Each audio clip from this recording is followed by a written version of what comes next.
జరిగిందండి. దర్శనం బాగా జరిగింది. బాగా జరిగింది. ఎంతసేపు పట్టింది మీకు? మాకు అరగంట పట్టినట్టు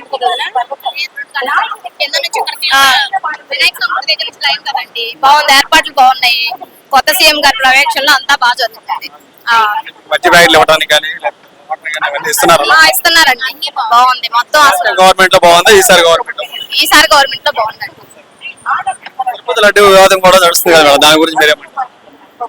హిందువులు కదండి, మాకు కూడా కొంచెం బాధేసింది. నిజమెంతో అబద్ధం ఎంతో తేలితే గానీ అప్పుడు దేనికైనా సరే కరెక్ట్ అయిన డెసిషన్ తీసుకోవడానికి బాగుంటది హిందువులు అనేది. సుప్రీంకోర్టులో కేసు నడుస్తుంది కదా, ఇంకా తుది తీర్పు అయితే రాలేదు. తుది తీర్పు వచ్చినాక ఏదైంది తెలిసింది.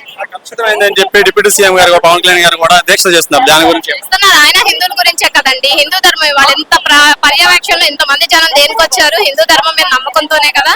ఎవరికైనా బాధగానే ఉండదు. మాకైనా ఫస్ట్ టైం బాధ వేసింది, ఏంటప్పా అని. మేము అది తిన్నామని కూడా మేము చాలా బాధపడ్డాం కూడా. మాల వేసి 11 రోజులు దీక్ష చేస్తుంటే దాని మీద కూడా కామెంట్ చేస్తున్నారు. ఏమండి, కామెంట్లేగా ఏముంది, ఎవరికి వచ్చింది అది మాట్లాడొచ్చు, ఎన్నైనా మాట్లాడొచ్చు, ఎన్నైనా చెప్పొచ్చు. ఇప్పుడు ఆయన ఇష్టం. ఆయనకి కూడా బాధ అనిపించింది, వేసుకున్నారు. ఉత్తి పుణ్యానికి ఎవరు నడవలేరు కదండి 3550 మెట్లు, మరి ఆయన నడిచారు.